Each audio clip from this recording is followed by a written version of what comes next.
the window slammed and then the door slammed. And I was like, oh my God, what's going on here? Then the light went off. So I ran out to the corridor. I was going, nurse, I said, the machine's gone off. I said, the light's gone off. What's going on? It's a dead center. Ooh, yeah. So we've got the lovely Amy Courtney with us today. How are you doing? I'm all good, thank you. Hope you're doing well. Not too bad. We're all right, aren't we? We think so, yeah. Just about. We've just said to Amy just before we started filming that we've noticed she's in her car, and we like that this is her mobile office space away from the children, which I think most of our parent listeners will really understand. But thank you very much for taking the time to be with us today. That's okay. It's a pleasure, absolute pleasure. So tell us about yourself. So I'm 28, sorry, look at me. I'm 28 years old from South Wales. I'm a psychic medium and I'm also a life coach. So I do so many different things. First of all, I never believed in the afterlife. Never ever believed in the afterlife. Never believed in anything like that. When I was younger, I always just believed that it was heaven and hell because that's what my grandparents taught me. Growing up with strong Christian families, that's what I believed. So when I was 21, my grandfather passed away, and my friend said to me, "Come and see a psychic medium." And I said, "No, I'm not going to see any psychic medium." I said, "I don't believe in them. Don't drag me in there." She said, "Oh, come on. You can come for a pint." I said, "All right, then I'll come for a pint with you." You sound easily convinced like me. Definitely. So I only lived next door to the pub, and it was like a psychic medium in there. So they were all sitting in a circle.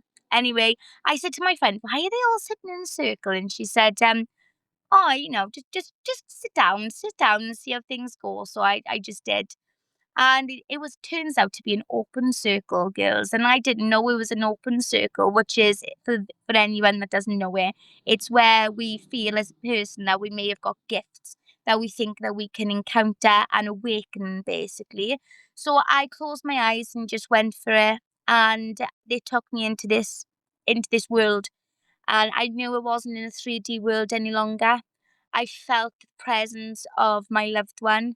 I felt everything, every emotion and trauma, and also love that I've encountered all my life, basically all at once.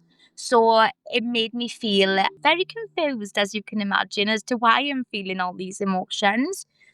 So obviously, I walked out of there afterwards because they did say, "Put your hands up if you felt anything." And I thought, no, I'm not doing this. I'm not putting my hand up. So I didn't put my hand up. I stayed, I stayed quiet, went home and just thought about it for weeks on end because it fried my brain. And then I sat down one day and I thought, no, this is something. And I don't know what it is, but it feels like something's calling me, something's awakening me, and something just wants me to have my own purpose. So that's what I did. And following on from there, I found lots of different people during COVID because it was all online. And I awakened and opened my spiritual practices and gifts. And then went through quite an experiences that I never thought I'd be going into. To be fair, right now, if you were asking me this 10 years ago, I would tell, and you'd ask me what you think I'd be now, my vision of myself would be working for South Wales Police and being a mum. But how life can flip and you just never know what direction's going, yeah? So yeah, that's a bit about me. Obviously then going forward, I wanted to help a lot of people, especially with grief. And especially with not it's hard to find yourself when you go through grief, I feel, because it's like as if that person who is your sense of home, because I always say it's not the building, it's not the home is the person. And when that person's in spirit world, you feel like you've lost yourself. You feel like a lost puppy, a lost child in the world. And that's how I felt with my grandmother, who brought me up for years on end, since I was a baby, since the day I was born. And it was just, everything I experienced was just absolutely out of this world. But that feeling of home I missed. And I wanted to give that purpose to everybody else and the feeling of home.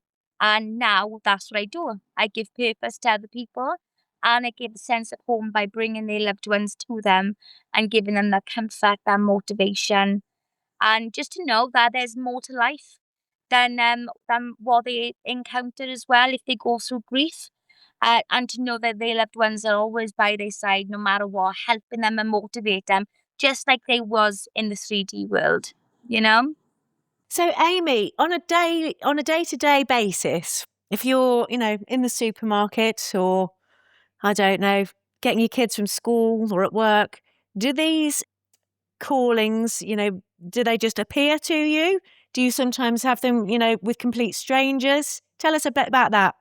Yeah, I do have quite a lot. But in the beginning, it was really, really difficult to knock off from things. When I was in the supermarket, I used to feel very overwhelmed going to the supermarket, to be honest with you, before that. But what it is, I go with my mum to the supermarket anyway. My mum's deaf, and since being little, I've had to be her own voice. I've got a book out coming out about that as well, about me with being little. But when I'm out and my mother's there with me, I don't hear my mother as much. I just hear everybody else and everything else that's going on. And sometimes I see like my guide that's behind me, and my guide's laughing at me because it's like they're bringing things in for other people, and I'm just like, not now, not now. So one time that really popped out for me, and this is a true story. I was in B&M casually shopping, and I was by the counter, and I was like, I seen this lady in front of me, and I was like, no, Amy, you do not do this, Amy. You don't do this. I'm like, oh my God, I feel like I had this little boy with me. And I thought, no, Amy, you cannot do this in a supermarket. Imagine if it's not for her. So I do have a lack of confidence sometimes when I'm doing readings in case you don't know how people are going to react. That's the way, innit? So I went into this lady. For some reason, I couldn't even remember it after it.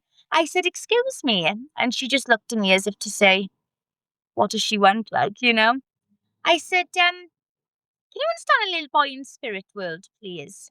And everyone, I'm not kidding you guys, everyone just went as if to say, what is she doing, sort of thing. And I just thought, you know what?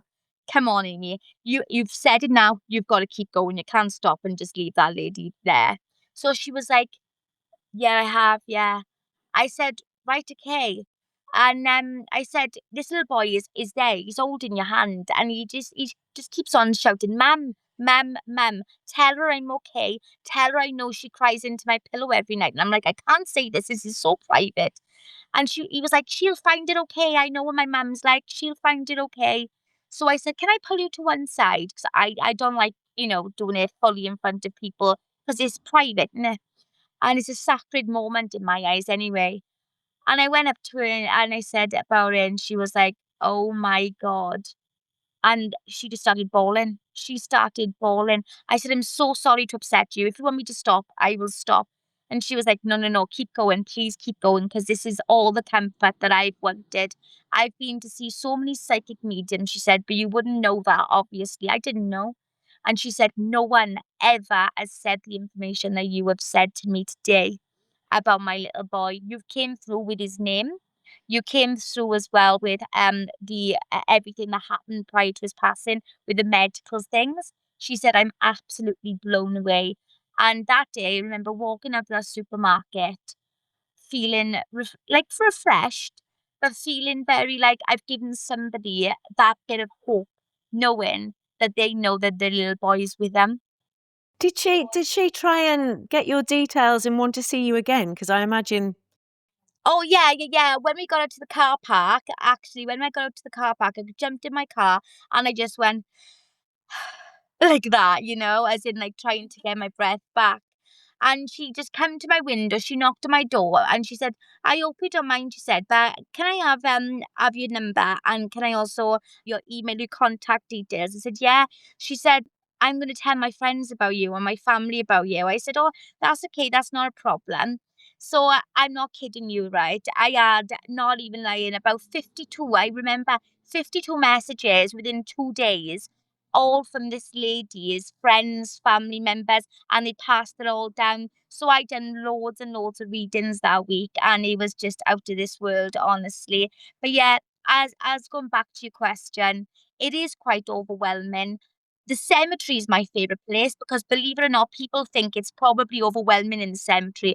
It is my sacred place. It is my quiet space. I love it. That is the only place that I don't really I just have calming sensations and feeling of comfort at home around me. So that lady, was she your first client? No, my very first client, I remember, and it was out of this world as well. I was sitting on my mum's couch, right, in the house, and my friend Jan said to me, "Amy, come online, do some readings, just just to see." I said, "No, I'm not doing readings. I'm not ready yet." She said, "Come on, man, have a bit of confidence." She said, "Have a bit of confidence." So I said, "Oh, all right then. I'll do it. I'll do it." So I sat on the sofa. I had this feeling that this boy was with me, and he was there, and he was tapping my shoulder, and he said to me, "My mum's online. My mum's online." And I said, "What?" He said, "My mum's online." I said, "Right, okay. What do you want to tell me then?" I said, "This is new to me." He looked at me and he went, "This is new to me too." And I went, "Oh God." He said, "It's giving me it's like having a conversation with some like between me and you was in my eyes." And he said, it's okay, she'll be all right now." So I said, "I've got this boy with me." I said, "He's coming through plain as day and he's wearing the old like casual Nike tracksuit." I said, "It's navy, it's got red on the Nike tick." I described everything down to detail because it's important. Detail's always important to me.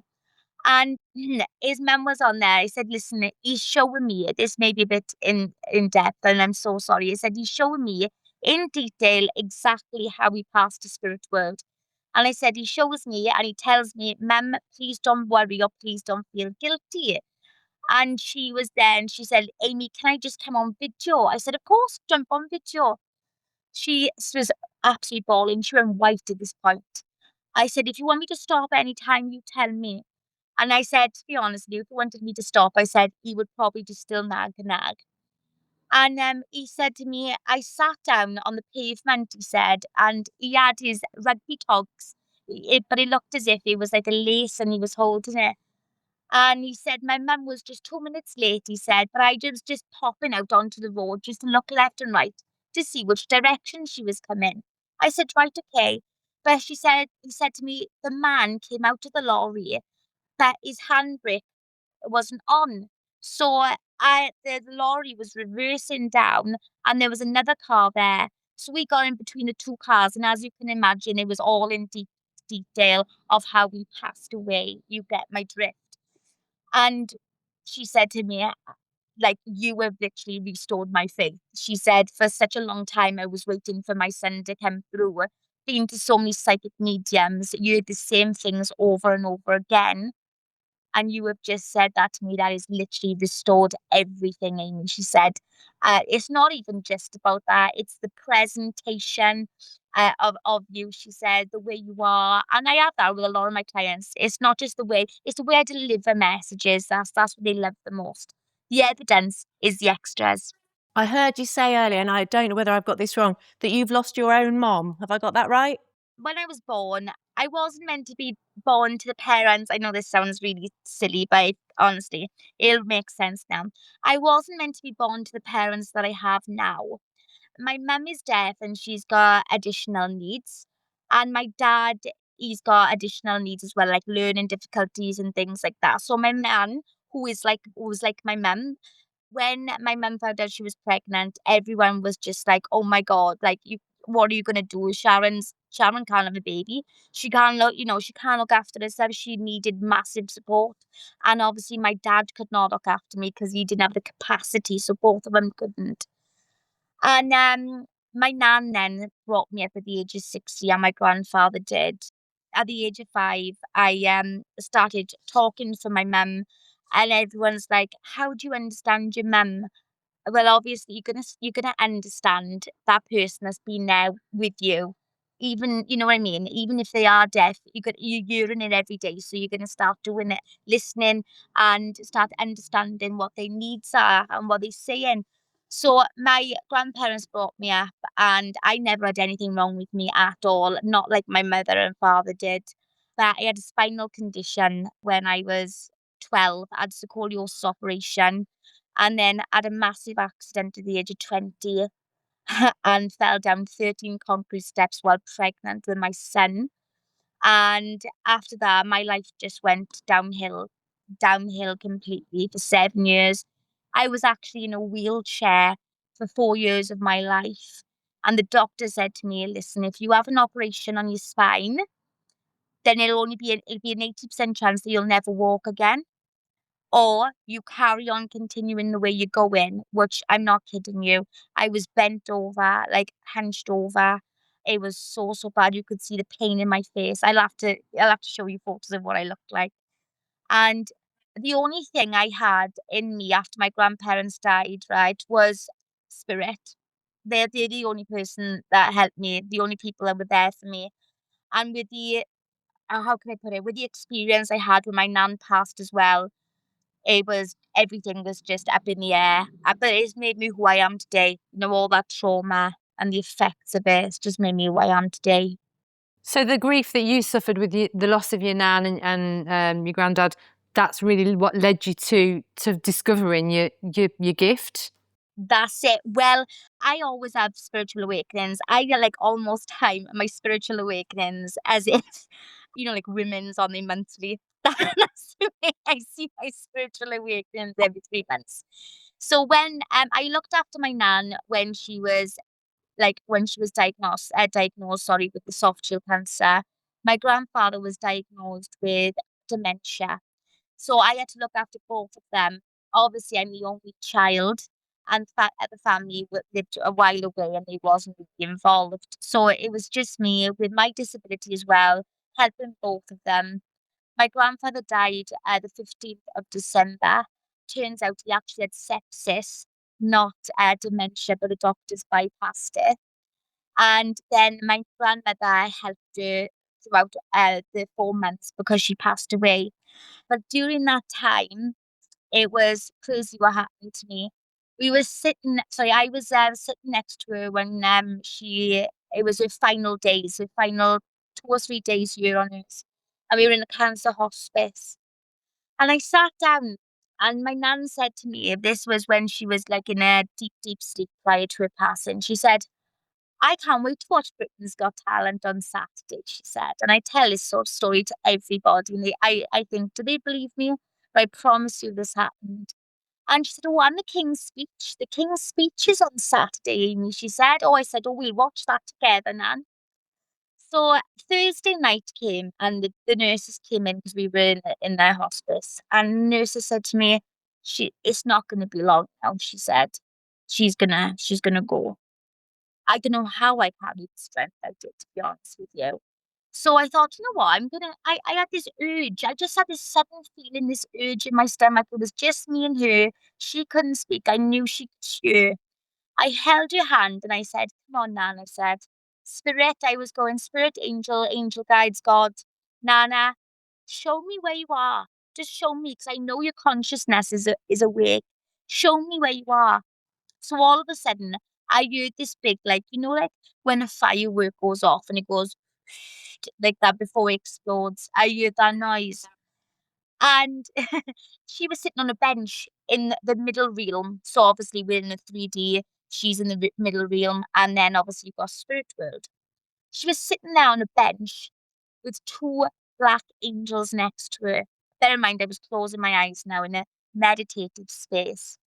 And these two angels were going, it's okay, Nita. We're just getting you prepared now. You're on a journey. And my nan says, oh, Jesus Christ, she said, what do you mean I'm on a journey? And she said, well, Nita, she said, time has come now where your contract is the contract, the life contract, where your contract is coming to an end and your body and your shell, because I see our bodies as well as a shell too, it's no longer for you, my love, one angel said. And my grandmother said, "Oh, I know it's no longer for me." She said, "Look at the wrinkles." But that was my grand's humour coming through as well. So, and she said, "Oh, you beautiful." The angels were, I couldn't see no faces on these angels. They were just black, and the wings beautiful.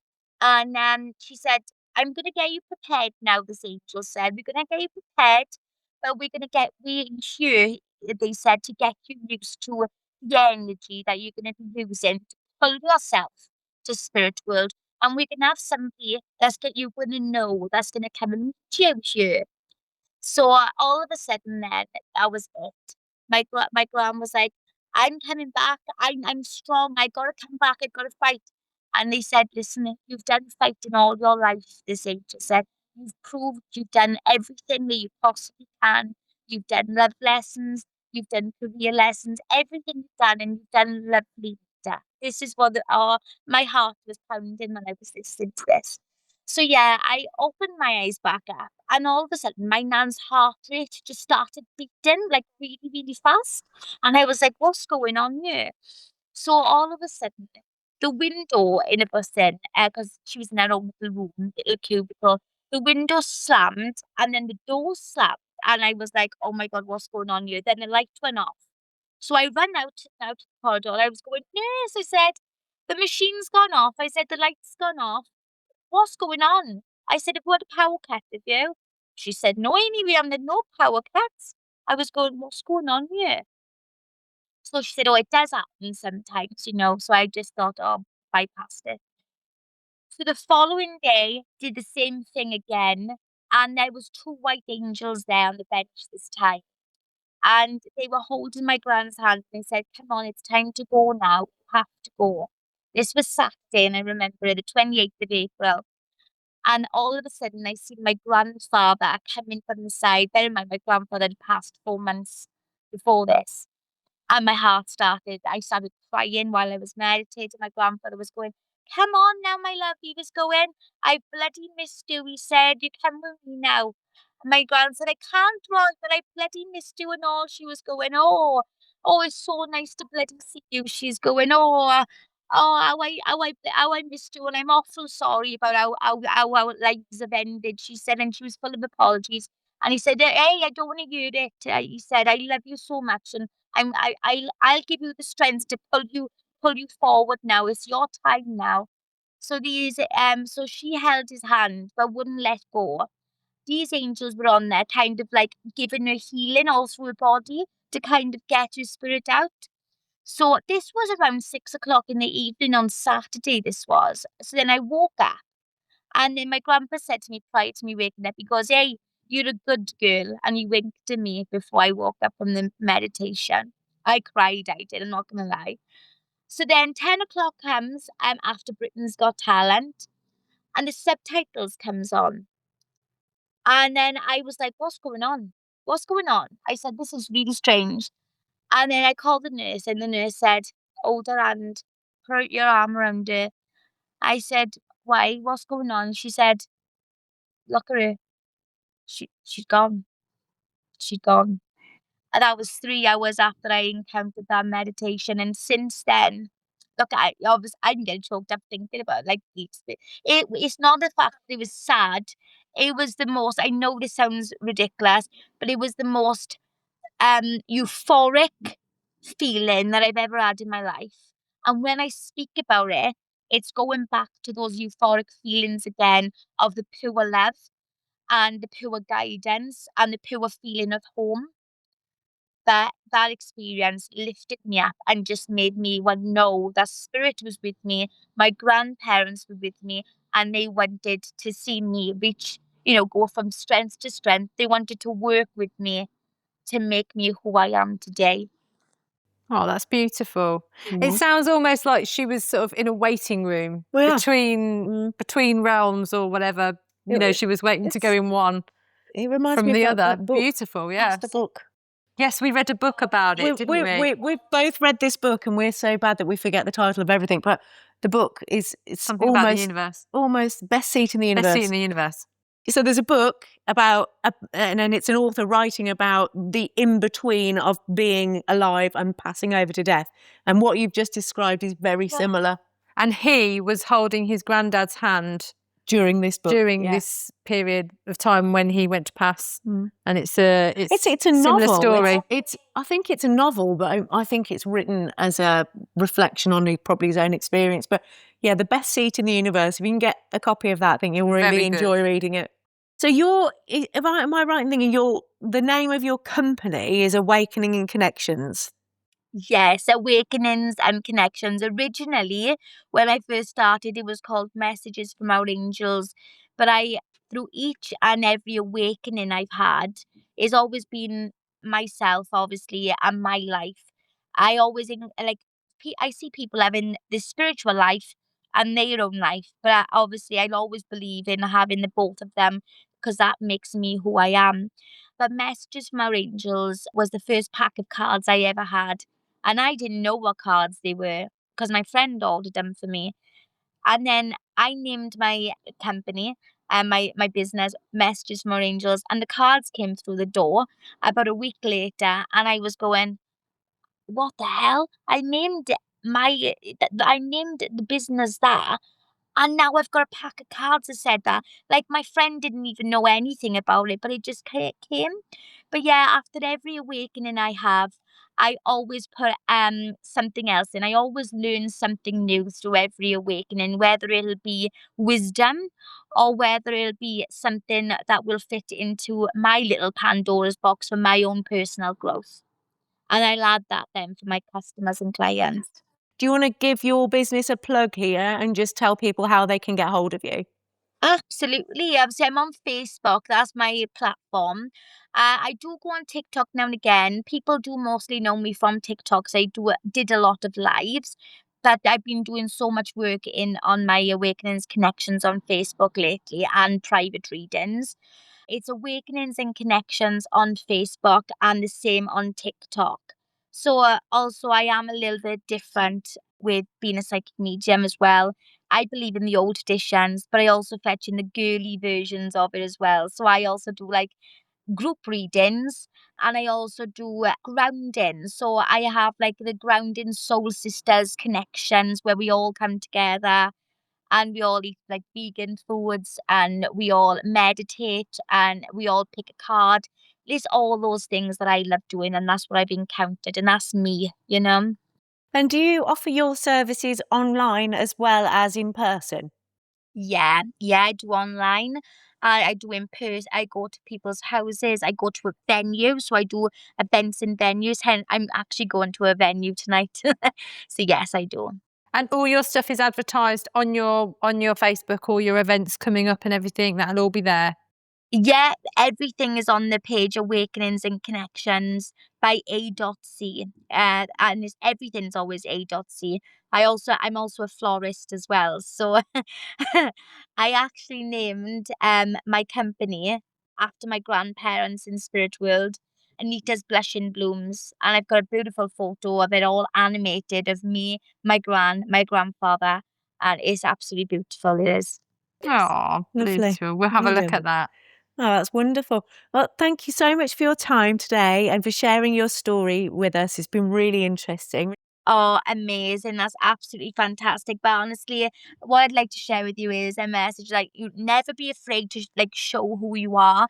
Like, and from somebody who was very skeptical and never believed in anything of this sort and would have called you crazy if you was that person, to now giving messages. Also, like I said, I'm a life coach as well. I help women with empowerment, confidence and things like that. I do a lot of things, but always try and awaken your gifts and you'll always find that somebody will come into your life that will change your thoughts, your feelings and your whole world to change yourself too. And that's what we're about. We are so interested in talking to anyone who has anything to do with death, the afterlife, and especially women, you know, starting their own businesses and doing things for themselves. So you tick all of our boxes, really. So it's been lovely to speak to you. Oh, thank you so much. Thank you, dear listeners, for tuning into It's a Death Sentence. Please keep listening to our weekly episodes. And if you like our show, please like, share and subscribe. We are dying to talk to you.